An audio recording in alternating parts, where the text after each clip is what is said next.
Uscireste di casa in ciabatte? Qui?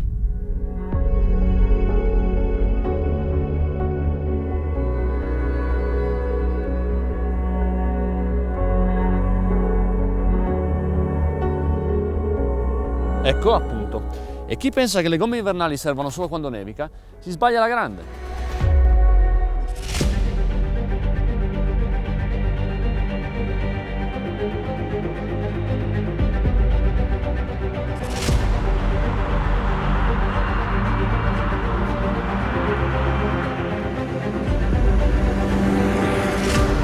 Già, perché guidare è un piacere non solo d'estate.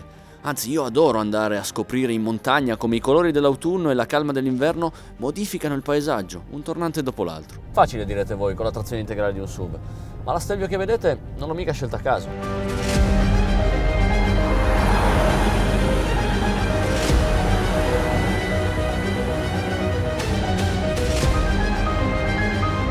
Ci sono ancora troppe persone infatti che comprando un'auto 4x4 si sentono invincibili perché tanto tiene di più.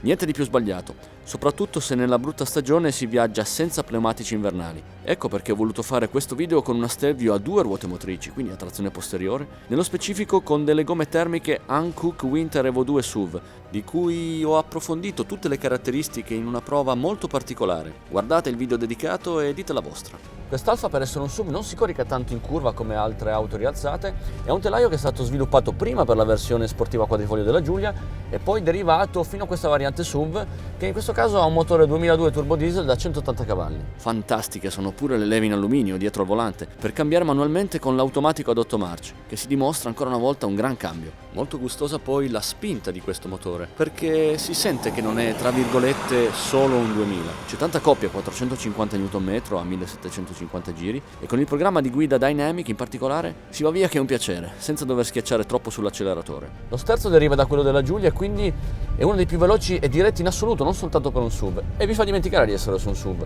Vi invoglia ad andare a cercare il punto di corda con l'anteriore e a far lavorare il posteriore sentendo quello che trasmettono le gomme, soprattutto nella brutta stagione quando c'è poca aderenza.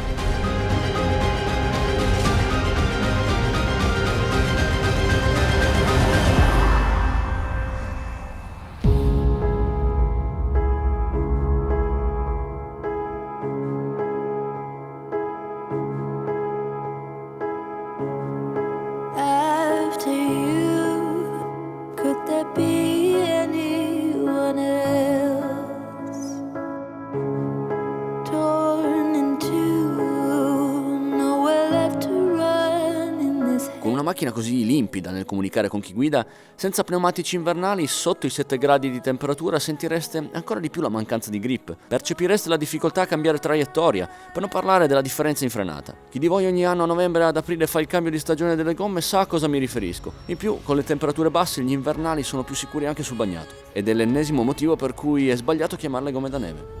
E quindi come va questa versione a trazione posteriore invece che integrale?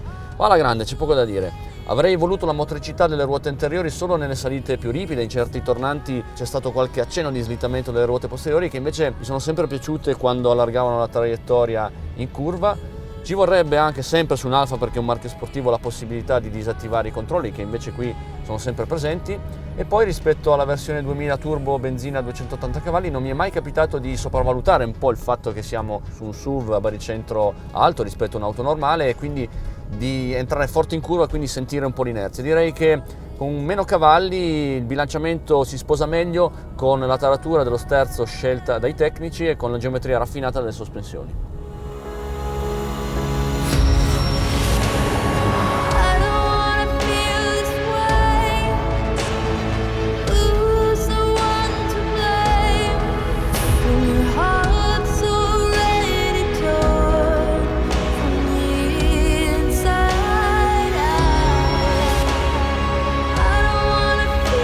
Quando vi fate prendere da questo bel carattere dinamico, il motore diesel si fa sentire. Meglio quindi mettere subito una marcia lunga dietro l'altra, godendosi questo cambio fantastico. Aggiungete poi, e scusate se sono ripetitivo, la risposta dell'assetto, dello sterzo e del motore che sono così superiori a quello che vi aspettereste da un SUV che farete fatica a tenervi con il piede sull'acceleratore e quindi con lo stile di guida sportivo suggerito dalla macchina starete in media su consumi di 11-12 km con un litro, circa 8,5 litri per 100 km.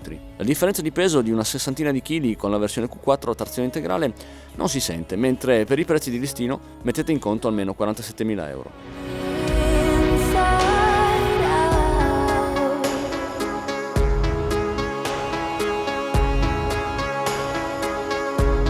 In questo periodo dell'anno guidare mi dà un grande senso di libertà.